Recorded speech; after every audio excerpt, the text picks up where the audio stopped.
Bonjour à toutes et à tous et merci d'être présents pour ce webinaire dédié aux associations et fondations. On va dire plus généralement, on va l'étendre au secteur non marchand. Donc Rémi Prunier, directeur de mission chez Orcom.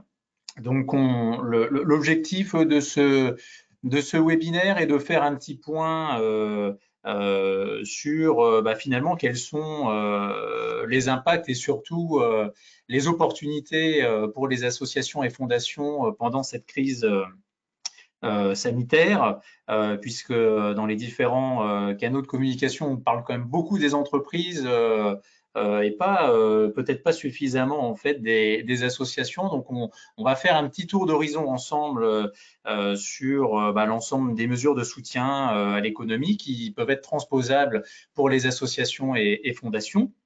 Alors, surtout, n'hésitez pas pendant ce webinaire à poser toutes les questions que vous pouvez avoir. Alors, je ne vais pas y répondre en temps réel puisque le webinaire n'a pas été organisé comme cela, mais l'objectif étant, si vous en avez, de m'envoyer vos questions, vos interrogations sur des sujets que j'aurais évoqués ou que j'aurais pas évoqués.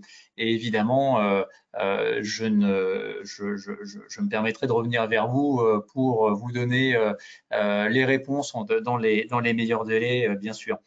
Alors, on ne va pas évidemment dérouler toutes les mesures qui sont transposables pour les associations parce que vous allez voir, en fait, il y en a beaucoup. L'objectif étant de parcourir un maximum de sujets. Alors, les sujets principaux de ce webinaire sont assez simples, hein, c'est-à-dire que on va évoquer ensemble globalement toutes les mesures qui peuvent être transposables. On va en détailler certaines. On va faire évidemment un focus sur le PGE, hein, le prêt de garantie par l'État, hein, dont les associations, bien sûr, en tout cas certaines ont le droit, on va le voir ensemble. On va aborder également certains sujets liés aussi à l'organisation juridique, à l'organisation liées à l'arrêté des comptes annuels. Quels sont finalement les impacts du Covid-19 dans le cadre de l'arrêté des comptes? On a vu qu'il y a un certain nombre d'ordonnances et de textes qui sont sortis et on va voir un petit peu comment ils peuvent s'appliquer pour les associations et fondations. Alors, tout d'abord, donc pour commencer, évidemment, il y a un petit support qui normalement doit s'afficher mais qui fait plus référence à un résumé. Je vais aborder un certain nombre de textes, de réglementations dont je vais faire référence pendant ce webinaire. Évidemment, si vous souhaitez que je vous les diffuse, vous aurez mon adresse mail d'ailleurs sur la dernière page. N'hésitez pas à m'envoyer un petit mail. Ce sera avec plaisir que je vous diffuserai l'ensemble des textes qui sont abordés. À noter également que sur le site internet Orcom, vous avez une rubrique dédiée au Covid-19 et vous pouvez retrouver déjà un certain nombre de notes internes et de textes dont je vais faire référence pendant ce webinaire. Allez, c'est parti, on commence. Alors, effectivement, on fait référence à un certain nombre de mesures de soutien que vous avez entendu parler depuis le départ. Alors, est-ce que ces mesures de soutien à l'économie sont transposables aux associations? D'une manière générale, la réponse est oui. Alors, sur quoi je m'appuie pour vous dire ça? Tout simplement sur une note du Haut Commissariat à l'économie sociale et solidaire qui a été diffusée, une note qui s'adresse aux associations. Alors, je vais vous en lire une partie. Les associations sont éligibles à l'ensemble de ces mesures de soutien à l'économie, tout simplement puisque la définition de l'entreprise par le droit communautaire s'entend. Donc, une entreprise correspond à toute entité indépendamment de sa forme juridique exerçant une activité économique. Donc, cette activité économique, c'est le mot qui est important, puisque cette formulation reflète la terminologie utilisée par la Cour de justice de l'Union européenne dans ses décisions. Le facteur déterminant est donc l'activité économique et non la forme juridique. Donc, une activité économique est ordinairement comprise comme la vente de produits ou de services à un prix donné sur un marché donné. Ce qu'il faut retenir pour la transposition pour les associations et les fondations, c'est que les associations et les fondations qui, évidemment, doivent être enregistrées au répertoire national des entreprises et des établissements, hein, c'est une condition. Les associations et les fondations doivent être enregistrées au RNE, ça c'est important. Dès lors qu'elles répondent à l'une ou moins des conditions suivantes, alors il y a 3 conditions, mais attention, ces conditions évidemment ne sont pas cumulatives, hein. Donc il faut que les associations emploient au moins un salarié, ou les associations ou fondations doivent être assujetties aux impôts, ou doivent percevoir au moins une subvention publique ou sont titulaires d'une commande publique. Donc cette définition, elle est importante dès lors où vous répondez, où les associations et les fondations répondent à cette définition. Elle rentre bien sûr dans le cadre de cette transposition, et donc une association, une fondation, une autre entité sur le secteur non marchand, si elle répond à cette définition-là, est considérée comme une entreprise et donc bénéficie de l'ensemble des mesures qui ont été prises par ministère et organisations depuis le départ. Alors bien sûr, il y a un certain nombre de mesures où il y a des critères qu'il faut valider pour pouvoir en bénéficier. Et donc, vous allez pouvoir en bénéficier. On va en parcourir évidemment quelques-unes. Donc là, voilà, à l'écran, vous avez le petit extrait de cette note du Haut Commissariat à l'ESS. Alors, évidemment, un certain nombre de mesures sont transposables. D'une manière générale, vous pouvez retrouver ces mesures tout simplement sur Internet, hein. Le Haut Commissariat à l'économie sociale et solidaire et à l'innovation sociale met à jour de manière régulière l'ensemble de ces mesures. Il y en a pour une trentaine de pages, donc évidemment, on va faire un petit focus sur les mesures les plus importantes. Ce qu'il faut en fait avoir bien en tête, c'est qu'il y a, j'allais dire, 2 grands types de mesures. La première, ce sont des mesures notamment de report de charges. Donc, on va décaler le paiement des charges on va le voir, hein, travailler la trésorerie, puisque le nerf de la guerre en ce moment, c'est quand même pour les associations et fondations de pouvoir bien travailler votre trésorerie, éviter les mauvaises surprises. Et puis, il va y avoir également les mesures d'apport de trésorerie. Et dans les mesures d'apport de trésorerie, évidemment, on va évoquer ensemble le fameux PGE, le prêt de garantie par l'État. Alors, sur l'ensemble des mesures qu'on peut parcourir, alors vous avez vu qu'au niveau des mesures de soutien aux entreprises, bon, il y a tout un arsenal juridique, hein, puisqu'il y a plus de 40 ordonnances qui ont été prises en application de la loi d'urgence. Donc, ce sont des choses qu'on va voir un petit peu ensemble. On peut effectivement faire un petit focus sur la prime exceptionnelle de pouvoir d'achat, puisque l'entreprise ou l'association ou la fondation reconnue d'utilité publique est libre de verser à certains de ses salariés pendant cette crise, donc ça peut être des hôtes de caisse, manutentionnaires, salariés de l'agroalimentaire ou l'agriculture, cette prime exceptionnelle qui est de 1 000 € maximum, évidemment totalement exonérée de charges sociales et d'impôts. Et donc, d'ailleurs, exonérée d'impôts pour l'employeur comme pour le salarié, et qui pourra être versée sans condition jusqu'au 31 août 2020. Donc, on voit que c'est important quand même d'avoir ces quelques mesures en tête, puisqu'il peut y avoir en fonction de l'éligibilité des primes exceptionnelles qui peuvent être versées. Alors, évidemment, le chômage partiel, hein, le chômage partiel, on en entend beaucoup parler et c'est bien normal. Alors, est-ce que le chômage partiel s'adresse aux associations? Évidemment, oui. Je tiens quand même à faire une petite précision. Une précision d'ailleurs qui a été donnée par le ministère du Travail, hein, sur ce dispositif exceptionnel de l'activité partielle et qui date de fin avril, hein, qui est assez récent. Alors, je vais vous lire un petit point sur cette disposition d'activité partielle qui me paraît quand même important. Évidemment, les associations figurent dans le champ des structures, on l'a dit, éligibles à l'activité partielle. Elles doivent évidemment, comme les entreprises, respecter les motifs de recours qui sont prévus par la réglementation.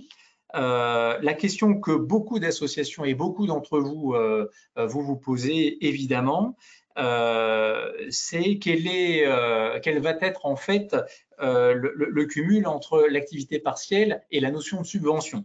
Donc évidemment, le recours à l'activité partielle, c'est la précision du ministère, ne saurait conduire à ce que leur charge de personnel soit financée deux fois, une première fois par des subventions et une seconde fois par l'activité partielle. Alors, effectivement, cette phrase, elle suscite tout de suite une question, c'est que les demandes qui sont déposées, les demandes de subventions déposées par les associations et fondations qui ont été déposées ou qui vont être déposées par des associations qui bénéficient de subventions doivent donc bien respecter cette obligation. C'est-à-dire que s'il y a eu des demandes d'activité partielle et qu'en même temps les associations et fondations continuent à percevoir des subventions dédiées à la masse salariale concernée par l'activité partielle, il pourrait, je dis bien il pourrait, y avoir à un moment donné un ajustement naturel de la subvention à la baisse. Je dis il pourrait, puisque tout dépend bien sûr du financeur et de comment il va percevoir effectivement tout ça.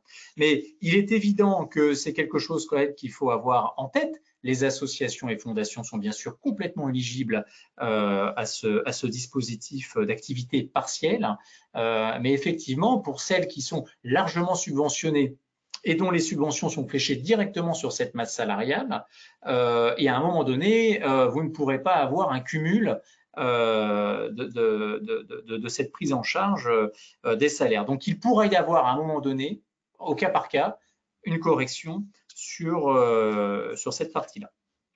Voilà, donc ça c'était important de le rappeler. Alors on ne peut pas pendant ce webinaire effectivement faire un rappel de toutes les mesures liées aux dispositions sociales. Peut-être quand même un petit rappel effectivement, c'est sur cette activité partielle, vous l'avez sans doute entendu, c'est l'individualisation du recours à l'activité partielle, puisque il sera évidemment, sous certaines conditions, possible d'organiser l'activité partielle de façon individualisée ou selon une répartition non uniforme des heures chômées ou travaillées au sein d'un même établissement ou d'un même service ou atelier.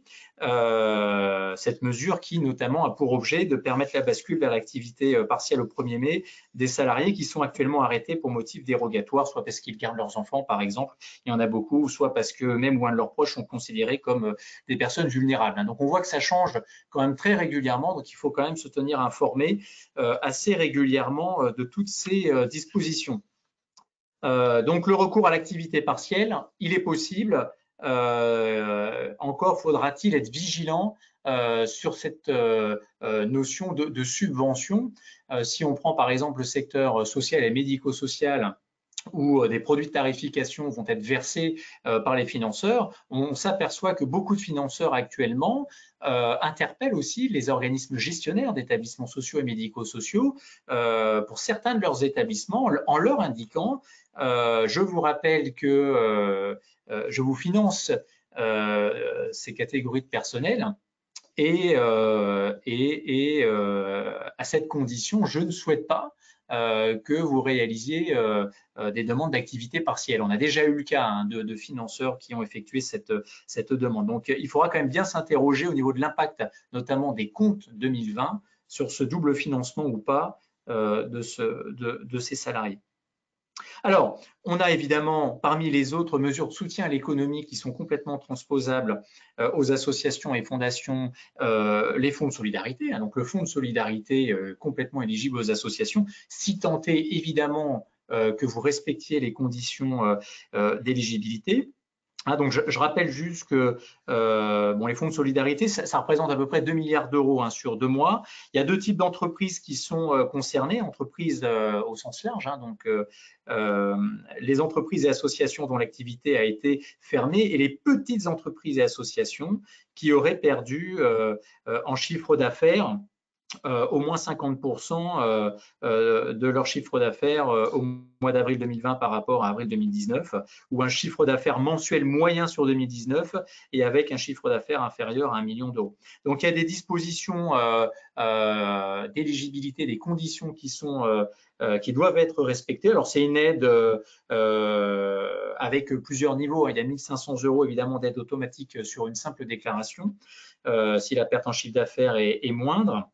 Et après, vous pouvez avoir derrière des aides complémentaires. Alors, par rapport au fonds de solidarité, on a vu émerger quand même pas mal de questions. La première question qu'on nous a quand même souvent posée, c'est finalement les associations qui, ayant une activité économique, peuvent bénéficier du fonds de solidarité, mais comment doit-on interpréter cette activité économique? Alors, la réponse est la suivante. Il faut avoir une activité lucrative pour bénéficier de ce fonds de solidarité. Évidemment, c'est quand même très important de ne pas avoir de dette fiscale ou avoir négligé de remplir ses obligations fiscales. Comme par exemple la revenu, l'alias 2070 sur les revenus du patrimoine. Si vous respectez toutes ces conditions, évidemment, on l'a dit, mais on va le rappeler plusieurs fois pendant le webinaire, employer au moins un salarié ou bénéficier d'une subvention publique, l'association est bien sûr éligible, donc elle dispose bien d'une activité économique, donc vous pouvez bénéficier du fonds de solidarité si vous respectez bien tous ces critères.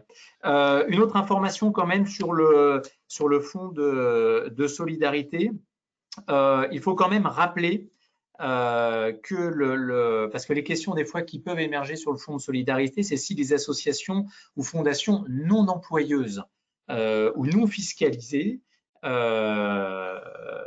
sont bien éligibles au fonds de solidarité. Effectivement, il faut savoir que ce fonds de solidarité reste limité, c'est son objet, aux entités qui comptent au moins un salarié, car c'est un dispositif quand même à la base anti-faillite.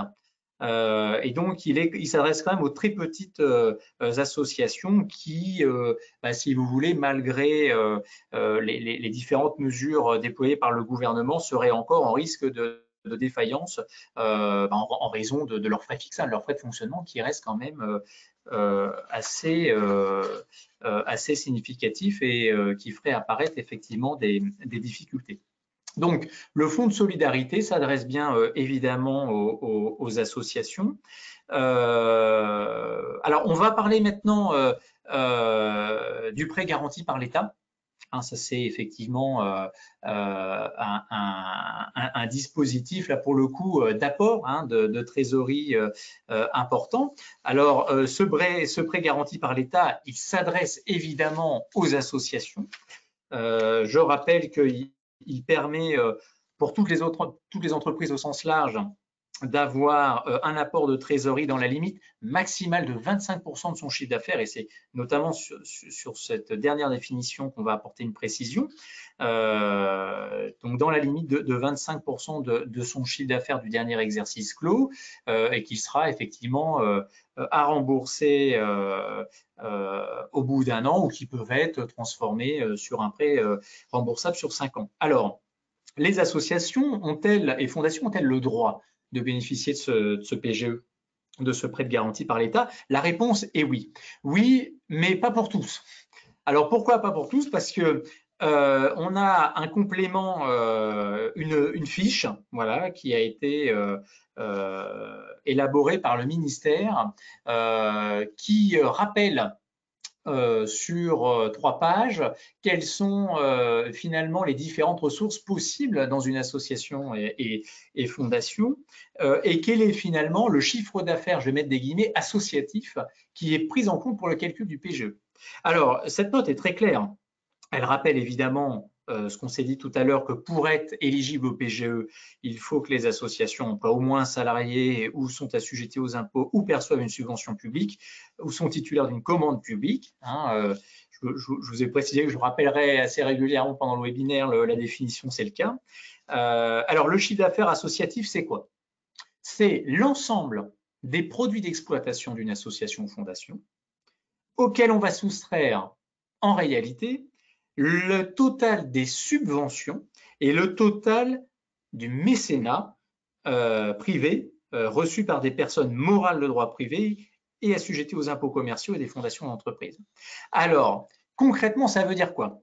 Concrètement, ça veut dire que je vais prendre le montant intégral de mes produits et à partir de ces produits, on va analyser en fait les comptes et on va en déduire la notion déjà de subvention. Alors attention, dans les subventions, vous avez plusieurs choses qu'il va falloir prendre en compte.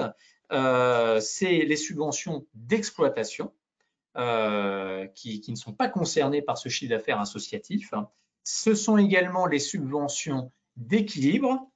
Attention, puisque si je fais un parallèle avec les classifications comptables, certaines associations fondations peuvent recevoir au cours de l'exercice des subventions d'équilibre qui sont généralement imputées en produits exceptionnels, pas forcément en compte 74 pour les comptables, et également les codes-parts de subventions d'investissement. D'accord?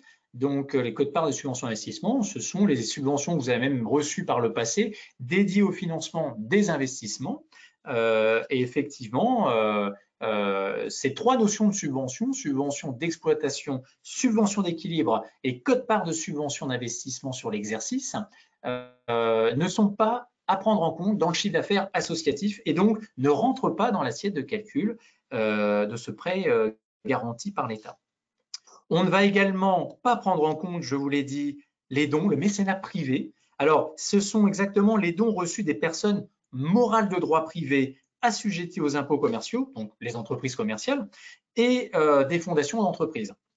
Donc, pour les comptables, généralement, ce sont des dons qu'on est susceptible d'enregistrer dans les comptes 754 sur le mécénat ou 755 sur les autres contributions financières des autres organismes. Alors, sans rentrer dans un détail comptable trop exhaustif, parce qu'on a également d'autres sujets à aborder, ce qu'il faut aussi avoir à l'esprit, parce que certains l'ont sûrement, c'est qu'il y a un nouveau plan comptable pour les associations et fondations, pour tout le secteur non marchand, applicable de manière obligatoire à compter des exercices ouverts à partir du 1er janvier 2020.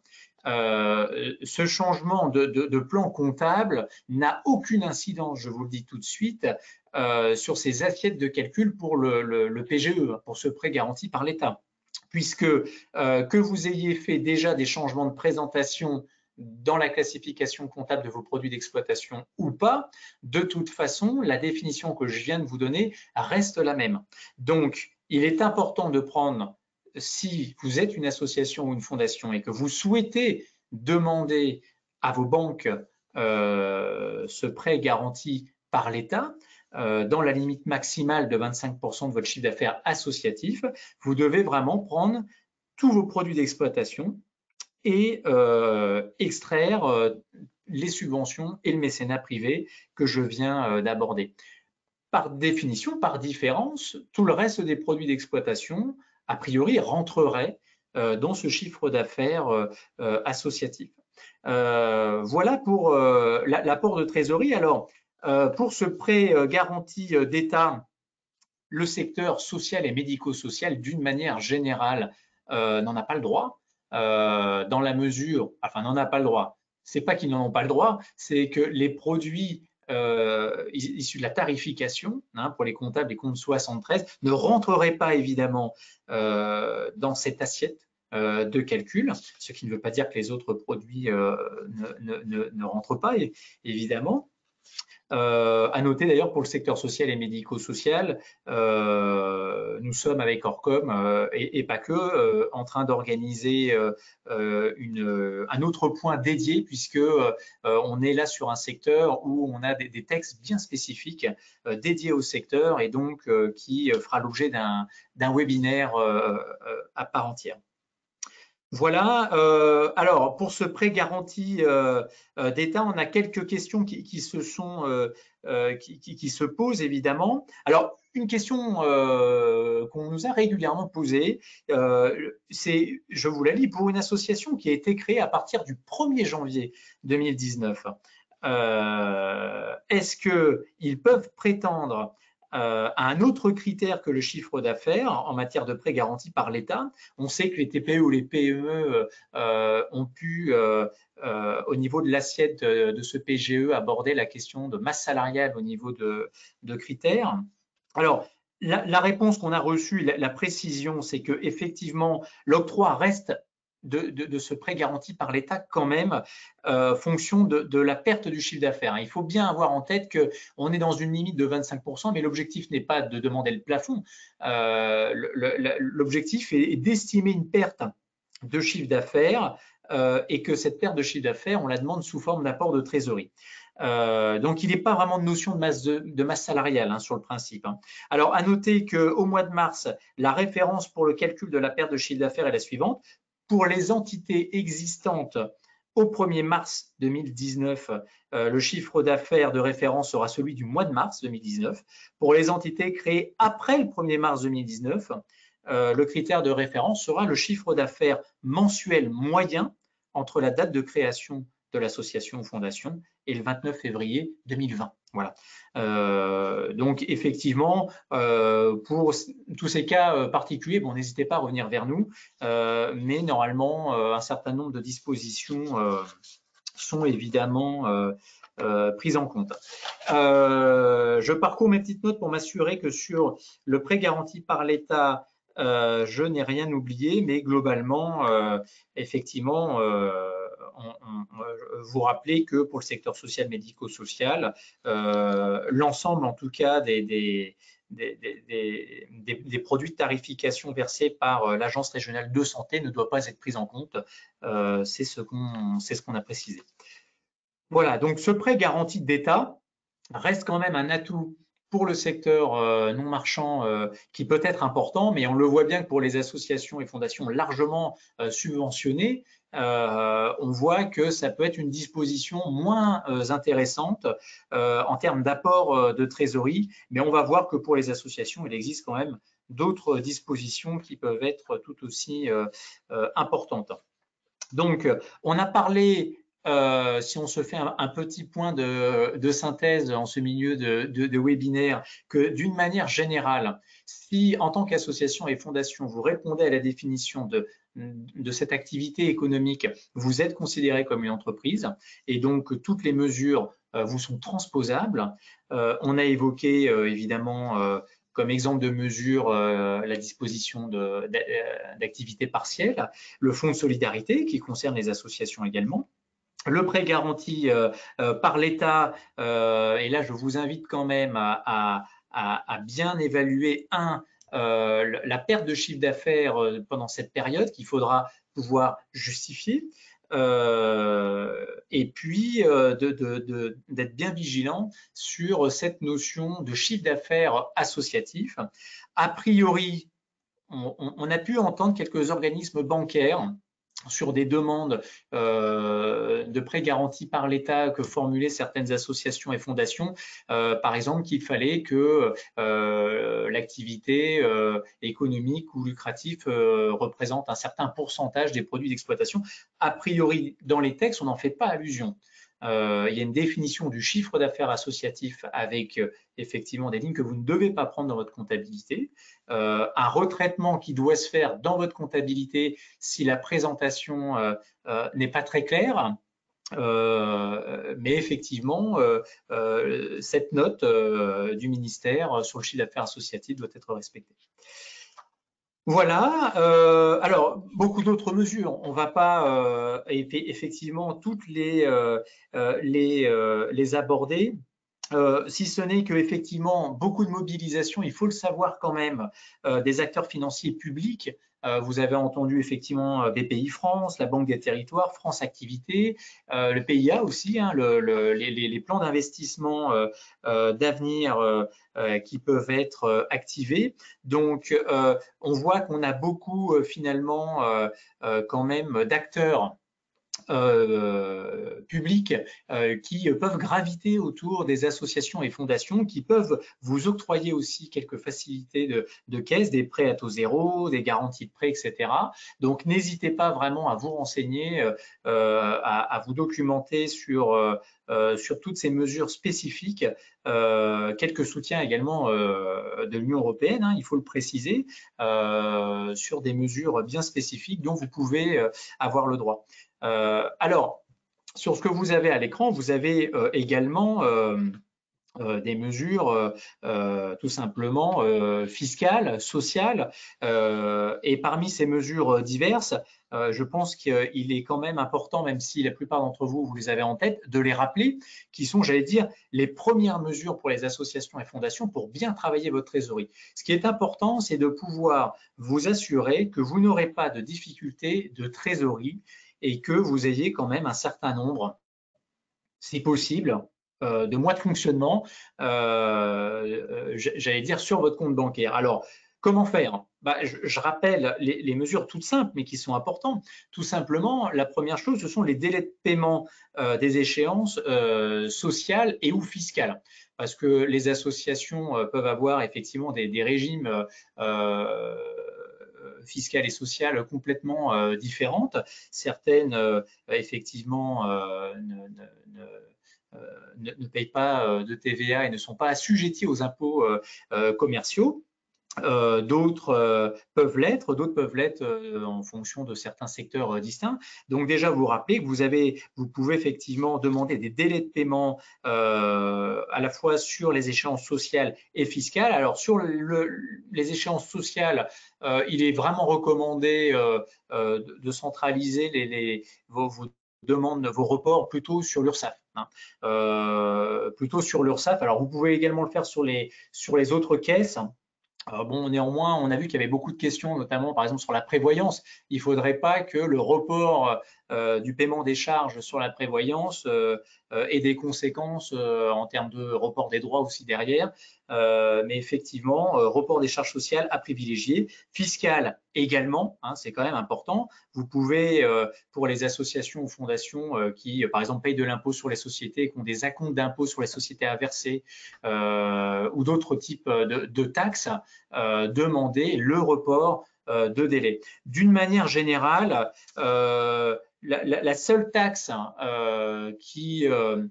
pour laquelle on n'a pas vraiment, on a une absence de report de paiement, c'est vraiment la TVA. Hein. Les déclarations de TVA doivent être évidemment faites. Donc, seuls les impôts directs peuvent faire l'objet d'un report de paiement. Voilà, c'est ça qu'il faut avoir en tête. Il y a sur le principe pas de report de paiement ou de remise de droit en matière de TVA qui peuvent vous être accordés. Donc, il faut que la déclaration mensuelle de TVA pour les associations et fondations qui sont concernées soit toujours effectuée évidemment pendant cette période. Alors évidemment, il peut y avoir des circonstances exceptionnelles. Hein, vous avez la possibilité, par exemple, de recourir à la tolérance qui est prévue en cette période, à savoir le versement d'un acompte, par exemple, de 80% du montant estimé de TVA au titre du mois de mars. Hein. On voit qu'il y a eu quand même quelques mesures d'assouplissement, mais sur le principe, les TVA doivent être faits. Donc, vraiment, tout ce qui est impôt direct, il y a des remises. Donc, n'hésitez pas à les activer. Alors, il y aura, suivant les cas, des examens individualisés qui seront faits pour les situations les plus difficiles. Donc, délai de paiement d'échéances sociales et fiscales, remise d'impôt direct. Pour les frais généraux, la possibilité de reporter quand même certaines charges. Alors, soit reporter intégralement, soit d'étaler le paiement. Alors là, on vise vraiment les factures d'eau, de gaz, d'électricité, éventuellement le paiement des loyers également. Alors tout ça, bien sûr, qui sont afférentes aux locaux, vous l'avez compris, professionnels et commerciaux.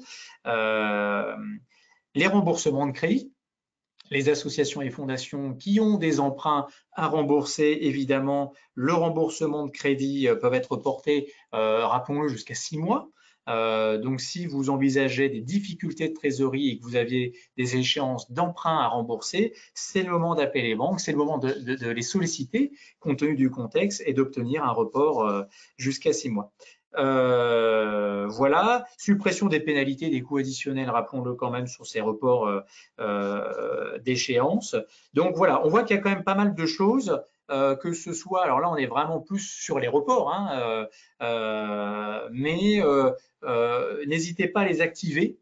ces mesures, tout le monde y a le droit et les associations et les fondations, bien sûr, en ont complètement le droit. Donc, il faut pouvoir les activer. Alors, c'est sûr que quand j'évoquais le fait de travailler la trésorerie, il est évident que dans ce contexte où beaucoup d'associations, où beaucoup de fondations et d'autres entités qui sont assez largement subventionnées, c'est le moment ou jamais de faire accélérer par les différentes collectivités qui sont concernées le versement des avances et des acomptes. Il faut le faire.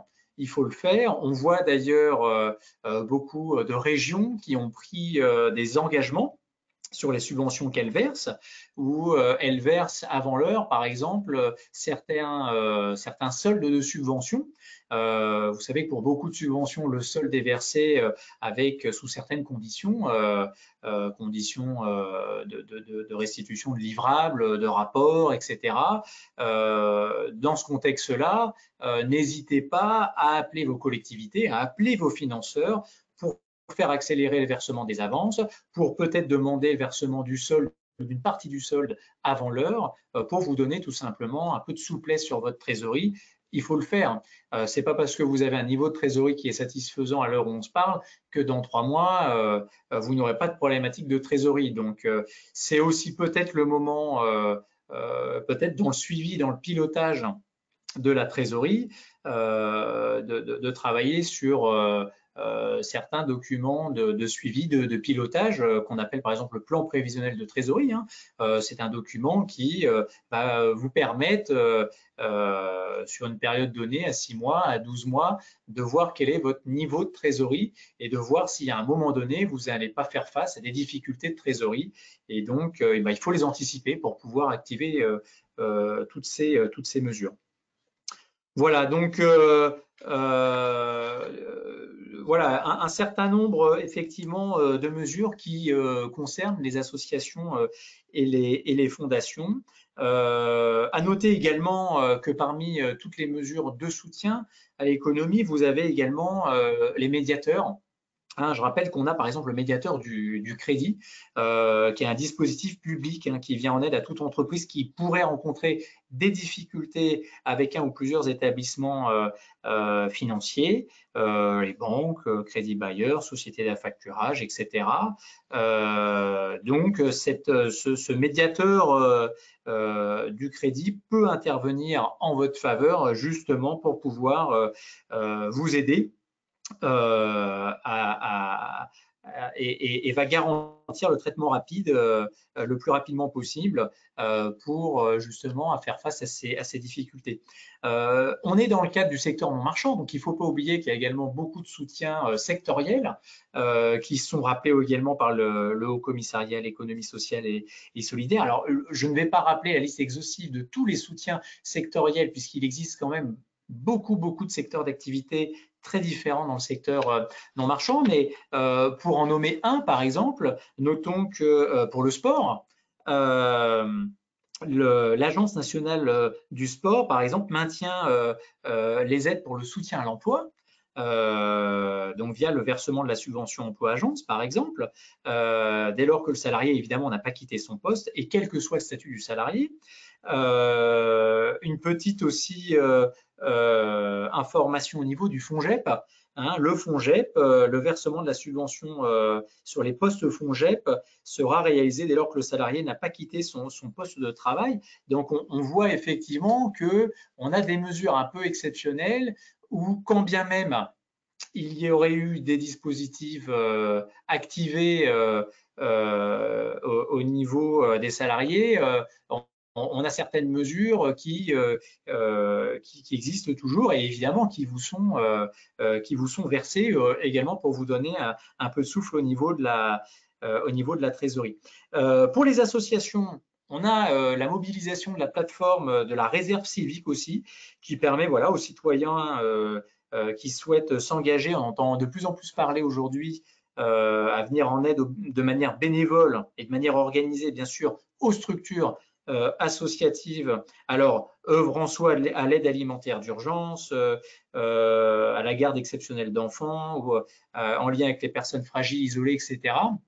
Mais on voit qu'il y a certaines plateformes qui ont été mises en place et qui sont rappelées effectivement dans ces notes en faveur du secteur non marchand. Encore une fois, on est vraiment sur des dispositifs sectoriels qui vont être différents en fonction évidemment de votre activité. Et puis, les plans de soutien régionaux, je l'ai évoqué tout à l'heure, où certains financeurs, certaines collectivités se sont engagés à verser certaines aides pour le secteur non marchand. Donc, voilà, beaucoup de dispositions finalement pour ce secteur non marchand. Et effectivement, pour toutes ces mesures un peu spécifiques que je n'aurais pas abordées ou pas suffisamment abordées avec vous, n'hésitez pas à revenir vers moi si vous avez des questions. Un autre petit sujet aussi pour terminer, un sujet sur les impacts que vous allez avoir d'ordre juridique et sur les arrêtés de comptes annuels. On a quand même évoqué un certain nombre de sujets sur les reports d'instances. Alors, ça, c'est quand même important pour le secteur non marchand, donc il faut quand même l'avoir bien en tête. Alors, pour les mesures d'ordre juridique, on a une ordonnance qui permet de reporter globalement les assemblées générales de 3 mois, donc potentiellement jusqu'au 30 septembre 2020.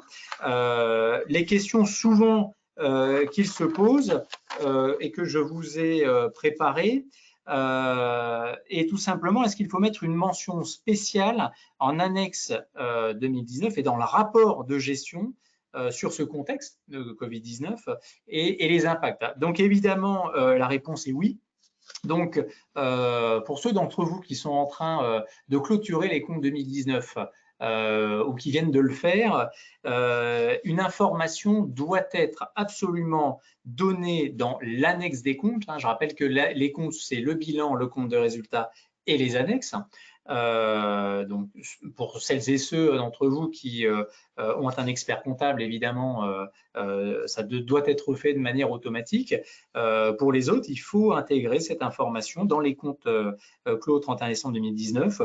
Au titre des événements, évidemment, postérieurs à la clôture de l'exercice, vous devez mettre un paragraphe sur le Covid-19. Alors, un paragraphe comme quoi vous n'avez peut-être pas d'impact significatif qui pourrait remettre en cause la continuité, par exemple, d'exploitation de votre activité. Vous pouvez également chiffrer cet impact dans l'annexe. Évidemment, il faut que ce soit mentionné également dans le rapport de gestion. Alors, rapport de gestion ou rapport financier du trésorier peut porter un nom différent dans les associations et fondations, mais le rapport de gestion doit bien évidemment indiquer les événements importants qui sont survenus entre la date de clôture, donc potentiellement le 31 décembre 2019, et la date à laquelle vous établissez évidemment votre rapport. Donc là, l'objectif est de rappeler en fait tous les événements post-clôture importants, sans prendre en considération le fait qu'ils aient ou non d'ailleurs un lien direct et prépondérant avec la situation existant à la clôture. Donc c'est important, il faut que vous ayez une mention spéciale.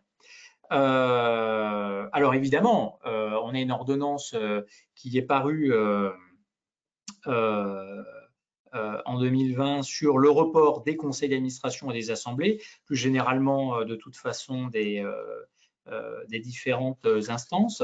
Alors compte tenu de ce report, effectivement, on l'a dit tout à l'heure, certes, beaucoup d'entre vous se posent des questions sur les demandes de soldes de subventions qui ne peuvent pas être transmises tant que les comptes n'ont pas été arrêtés et approuvés. Je rappelle que généralement, les comptes doivent être arrêtés par le conseil d'administration ou un organe similaire et ensuite être approuvés par l'Assemblée générale. Donc évidemment, beaucoup d'entre vous voient toutes ces instances se reporter. Donc le gouvernement et les régions ont clairement annoncé d'une manière générale qu'ils allaient accélérer le paiement des subventions. C'est un peu ce que je vous disais tout à l'heure. Ne soyez pas inquiets si du retard est pris puisque vous n'avez pas la complétude des éléments pour déposer ces demandes de solde. Contactez vos financeurs pour pouvoir faire accélérer le paiement de vos subventions, quitte à ce qui est effectivement dans le calendrier qui a un peu de perturbation puisque vous n'avez pas tous les éléments. Notamment, l'un des éléments qui pourrait manquer, ce serait, pour ceux qui ont un commissaire aux comptes, le rapport du commissaire aux comptes qui ne peut intervenir qu'une fois que le conseil d'administration, par exemple, a arrêté les comptes. Voilà. Alors, beaucoup de questions quand même sur l'organisation des assemblées générales d'approbation des comptes en visioconférence. Alors ça, c'est une question que vous vous posez beaucoup. Beaucoup d'associations et fondations sont un petit peu inquiets sur les organisations de ces assemblées générales. Alors déjà, une question que beaucoup se posent, c'est si les statuts de l'association ou de la fondation ne prévoient pas que les assemblées peuvent se faire en visio. Je vous rappelle que ça ne pose aucun souci, puisque de toute façon, l'ordonnance du 25 mars 2020 le précise très clairement. Je vous lis, sans qu'une clause des statuts ne soit nécessaire à cet effet, ni ne puisse s'y opposer, l'organe compétent peut décider que sont réputés présents pour le calcul du quorum et de la majorité des membres des assemblées qui participent à une conférence téléphonique ou audiovisuelle permettant leur identification. Donc, même si les statuts ne le prévoient pas, vous inquiétez pas, vous pouvez, en tant qu'association ou fondation, mener vos conseils d'administration ou vos assemblées générales par visioconférence. Donc ça pose absolument aucun souci. Alors, la prorogation de 3 mois prévue par l'ordonnance peut évidemment s'appliquer même si les statuts ne le prévoient pas. Je l'ai plus ou moins dit, mais je voulais quand même bien le préciser, puisque l'ordonnance de 2020 prévoit que de toute façon, vous pouvez les approuver 3 mois après le délai du 30 juin. Alors, sur les premiers conseils d'administration et assemblées générales que moi j'ai pu participer, en visioconférence, effectivement, on a quand même des questions qui se posent sur les votes. Et effectivement, comme les statuts prévoient de temps en temps qu'un membre peut se faire représenter par un autre membre de l'Assemblée ou à une réunion du conseil d'administration, comment on fait pour se faire représenter par visio? Alors, je rappelle que l'article 4 de l'ordonnance 2020 prévoit que dans le cadre d'une vidéoconférence, les membres participent aux assemblées selon les autres modalités prévues par les textes qui la régissent. En conséquence, si par exemple vos statuts prévoient la possibilité pour un membre d'être représenté, cette faculté, évidemment, s'appliquera automatiquement pour la tenue d'une assemblée en vidéoconférence. Alors, par contre, quand même important, ça suppose quand même que le pouvoir soit transmis avant l'Assemblée. Ce n'est pas au moment de l'Assemblée qu'il faut que le pouvoir puisse être… il faut quand même que ce soit organisé avant. Transmettez votre pouvoir avant et évidemment, vous pouvez bien sûr vous faire représenter. Ça pose aucun souci. Voilà. Alors évidemment, n'oubliez pas que il faut que pendant l'Assemblée générale, pendant que le conseil d'administration, pour qu'on s'assure du respect des règles de quorum et de vote, il faut qu'on puisse identifier les personnes présentes. Et donc, pour qu'on puisse vous identifier, effectivement, il faut plutôt privilégier un vote par main levée et il faut qu'on puisse, dans les moyens que vous allez mettre à disposition, les moyens techniques, il faut qu'on puisse clairement vous identifier. Ça, c'est important parce que ça suppose effectivement une organisation un petit peu différente au niveau de la tenue des assemblées générales. Il est important, très important, de quand même pouvoir retracer les participants pour les règles de quorum et pour les votes via visioconférence. Voilà.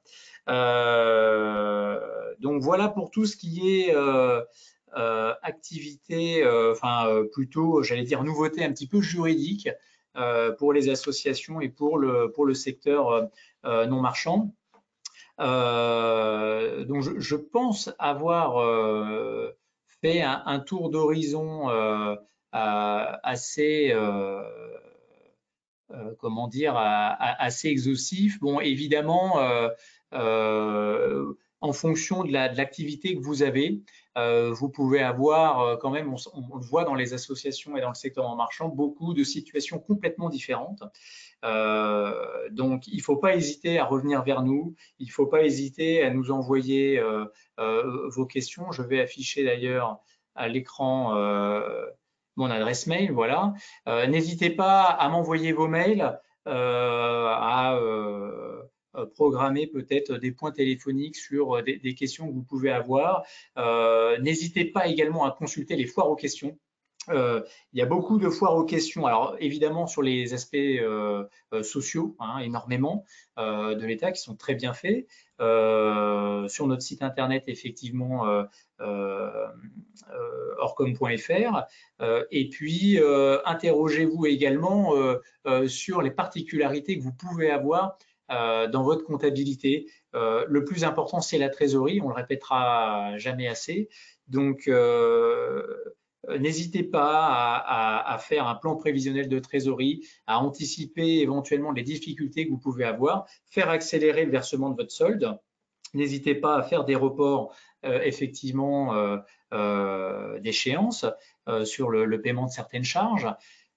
Si vous avez des subventions, j'allais dire, de fonctionnement, effectivement, il faudra à un moment donné se poser la question si vous avez activité des dispositifs bien particuliers, par exemple d'activité partielle, s'il ne va pas y avoir un double financement. Donc ça, c'est quand même une question qu'il faudra se poser.